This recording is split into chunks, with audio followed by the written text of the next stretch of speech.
Assalamualaikum Sobat Viz TV. Pada video kali ini saya ingin mengcompare nih Redmi Note 9 Pro dan Redmi Note 8 Pro. Kira-kira bagusan yang mana nih?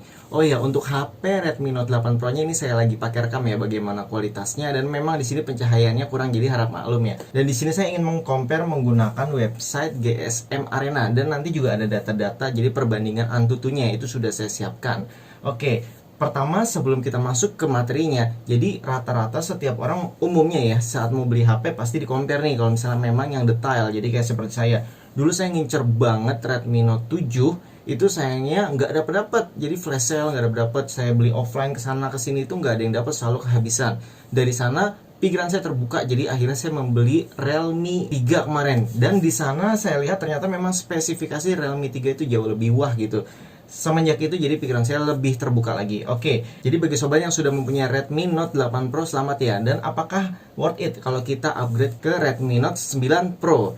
Jadi di sini kita perbandingkan karena ternyata yang Redmi Note 7 aja itu nggak sesuai ekspektasi saya. Jadi pas Redmi Note 8 Pro langsung saya hajar tuh. Walaupun flash sale beberapa kali nggak dapet, tapi alhamdulillah bisa dapet juga. Dan sebenarnya Januari 2020 juga kemarin saya akhirnya dapet juga tuh alhamdulillah Redmi Note 7-nya karena penasaran ya. Oke, jadi tampilan depannya seperti ini ya. Dia bentuknya notch. Kalau misalkan yang Redmi Note 8 Pro itu airdrop. Dan untuk kameranya ini yang signifikan ya. Jadi dia kuat kamera 4, bentuknya kotak. Dan untuk Redmi Note 8 Pro dia lurus atau vertikal ke bawah di tengah-tengah layar. Oke, dari harganya sih di sini yang pasti nantinya lebih mahal Redmi Note 9 Pro ya. Tapi apakah worth it gitu harganya dengan performanya? Oke, di sini kita akan lihat dari dimensi bodinya. Ini terlihat ini lebih panjang sedikit ke atas ya.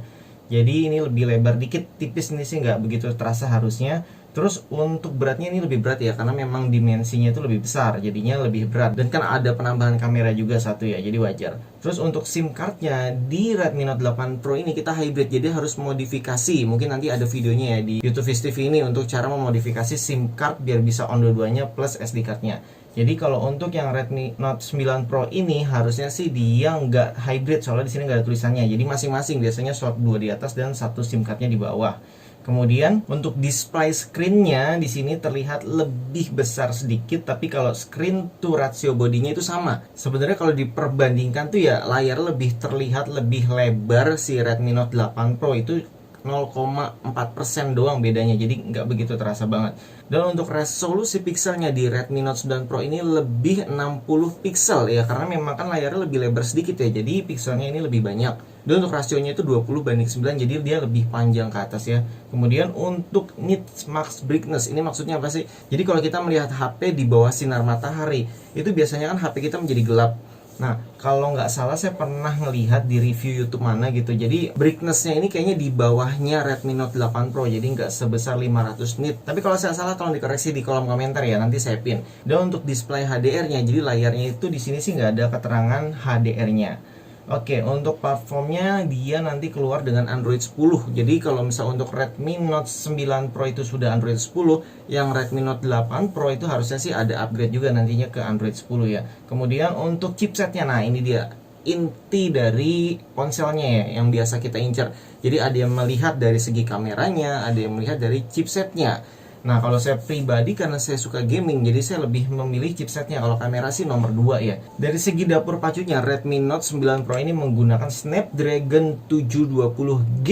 Jadi G-nya ini seperti logo gaming gitu ya. Kemudian untuk Redmi Note 8 Pro ini menggunakan MediaTek Helio G90T. Jadi sama-sama gaming. Perbedaannya hanyalah di ukurannya. Jadi lebih kecil di Redmi Note 9 Pro menggunakan 8 nanometer, sedangkan untuk MediaTek menggunakan 12 nanometer. Tapi apakah yang kecil nanometernya ini akan lebih baik? Tapi kalau dilihat dari segi konsumsi itu pastinya lebih irit, karena semakin kecil nanometer itu semakin kecil juga daya yang dibutuhkan untuk chipsetnya tersebut. Oke, keduanya menggunakan CPU 8 core. Jadi ada 2 otak besar dan yang 6 otak kecil ya. Nah, di sini kita bisa lihat octa-core punya Redmi Note 9 Pro ini lebih besar ya. Dan untuk Redmi Note 8 Pro nya ini yang lebih besar justru yang 6 otak kecilnya. Tapi manakah yang lebih baik, nanti ada datanya. Setelah ini kita bahas. Kemudian untuk GPU-nya, Redmi Note 9 Pro menggunakan Adreno 618 dan Redmi Note 8 Pro menggunakan Mali G76MC4. Oke, untuk referensi Redmi Note 9 Pro karena saya nggak punya, jadi saya ambil dari YouTube Nubi Gadget. Sobat bisa lihat,